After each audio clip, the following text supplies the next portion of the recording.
সবশেষ টি-20 বিশ্বকাপ শেষেই সংক্ষিপ্ত সংস্করণের ক্রিকেট থেকে অবসরের ঘোষণা দিয়েছিলেন ডেভিড ওয়ার্নার। এর আগে ওয়ানডে ও টেস্টের পাটও চুকিয়ে ফেলেছিলেন। তবে অস্ট্রেলিয়ার তারকায় ওপেনারের অধ্যায় শেষ হয়েও যেন হচ্ছে না। আন্তর্জাতিক ক্যারিয়ারের ইতি টানলেও দলের প্রয়োজনে আবারও খেলতে চান আগ্রাসী এই ওপেনার। ওয়ার্নার বলেন, অধ্যায়ের সমাপ্তি। এত দীর্ঘ সময় ধরে ক্রিকেটের সর্বোচ্চ পর্যায়ে খেলা অবিশ্বাস্য একটা অভিজ্ঞতা।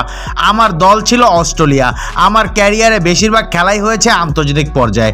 এটা করতে পারা আমার জন্য অনেক সম্মানের। সব ফরম্যাট মিলিয়ে 100-রও বেশি ম্যাচ আমার মনে গেঁথে আছে। আন্তর্জাতিক ক্রিকেট থেকে সরে দাঁড়ানোর মুহূর্তে পরিবারের সদস্যদের ধন্যবাদ জানান ওয়ার্নার। যাদের জন্য এটা সম্ভব হলো তাদের প্রত্যেককে ধন্যবাদ জানাতে চাই।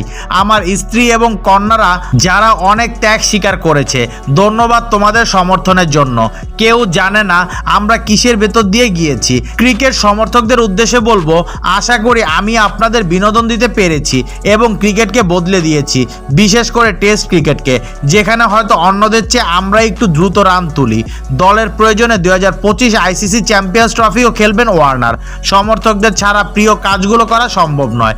আমি ফ্র্যাঞ্চাইজি ক্রিকেটে আরও কিছুদিন খেলবো। যদি দলে রাখা হয় আমি চ্যাম্পিয়ন্স ট্রফিও খেলবো। আমার ওপর আস্থা রাখায় খেলোয়াড় ও স্টাফদের প্রতি কৃতজ্ঞতা।